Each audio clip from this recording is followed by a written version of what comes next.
finalmente sono arrivato, è da gennaio che mi avevano cercato e mi era un po' dispiaciuto non essere approdato già a gennaio, ma sono molto contento e emozionato di essere qui. Sicuramente ringrazio il presidente Ferrero perché tutta questa fiducia non me l'aspettavo sia da parte sua che dall'avvocato Romei, da Carlo Osti e tutto lo staff.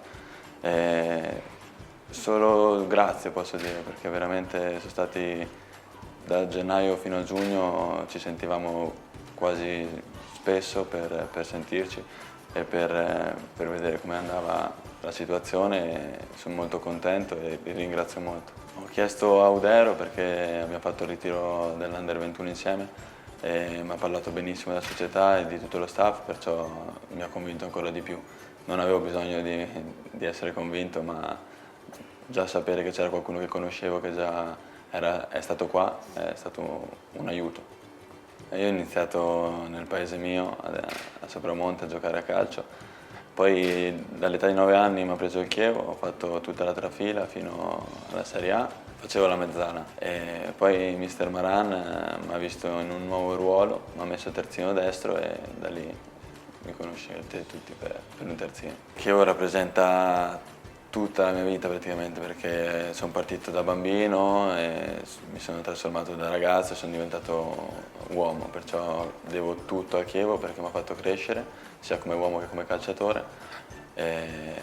Però adesso inizia una nuova avventura e molto determinato per questa nuova maglia. Sono molto legato alla mia famiglia, ho una sorella più grande che mi segue quando può, mia mamma mi segue sempre, mio papà ogni tanto perché lavora. Però sono molto legato a loro, ho i tatuaggi anche per loro perché comunque dietro le spalle c'è una famiglia che mi ha sempre dato tutto e mi ha aiutato a diventare quello che sono. Guardo NBA, ogni tanto vado a giocare a tennis e poi con gli amici vado in palestra, ma più per loro che per me.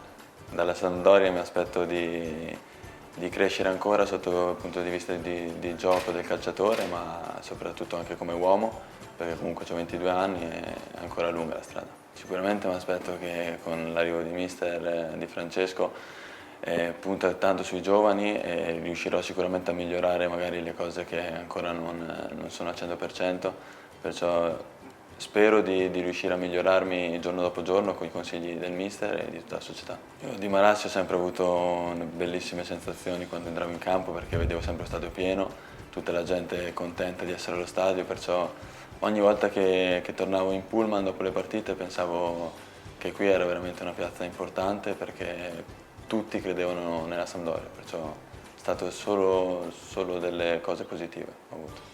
Saluto tutti i tifosi della Gradinata Sud e auspicio di arrivare il più in alto possibile in classifica e di giocare bene.